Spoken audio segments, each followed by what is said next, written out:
Hello दोस्तों, जय श्री कृष्णा। मेरी आज की कहानी परीक्षा पर आधारित है। राहुल पढ़ने में एक अच्छा छात्र था। मॉक टेस्ट में उसके नंबर हमेशा ठीक आते थे, लेकिन एक आदत उसकी सबसे बड़ी कमजोरी थी, जल्दबाजी। वो सोचता था पेपर जल्दी कर लूँगा, फिर आराम से बैठूंगा। एग्ज़ाम हॉल का दिन, बोर्ड परीक्षा का दिन था। क्लास में सन्नाटा था। घड़ी की टिक टिक हर छात्र को समय का एहसास दिला रही थी। पेपर मिला। राहुल ने पहला सवाल देखा। अरे यह तो बहुत आसान है। उसने बिना पूरे सवाल को ध्यान से पढ़े उत्तर लिखना शुरू कर दिया। तेज लिखने का मतलब सही लिखना नहीं होता।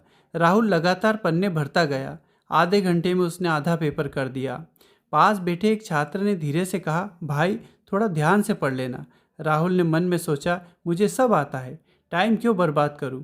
आखिरी 10 मिनट जब राहुल ने दोबारा सवाल देखे तो उसके हाथ रुक गए। एक सवाल में नोट शब्द छूट गया, एक में प्रश्न नंबर गलत लिख दिया, एक में स्टेप छोड़ दिया था। उसके माथे पर पसीना आ गया।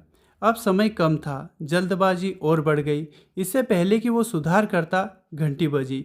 कॉपी जमा हो गई। बाहर निकलते ही राहुल को एहसास हुआ, मुझे सब आता था लेकिन मैंने ध्यान नहीं दिया। उस रात वह सो नहीं पाया।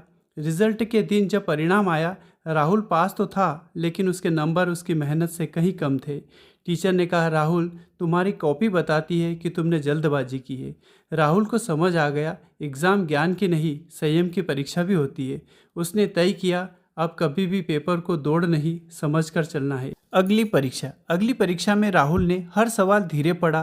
पहले आसान सवाल सही किए, अंत में पूरा पेपर चेक किया। परिणाम आया, नंबर बढ़े और आत्मविश्वास लौटा। कहानी का संदेश, एग्ज़ाम में जल्दबाजी दुश्मन है। जो आता है उसे पहले लिखो। ध्यान से पढ़ा गया सवाल आधा हल हो जाता है। इसलिए धैर्य के साथ पेपर हल करना चाहिए। Thank you very much.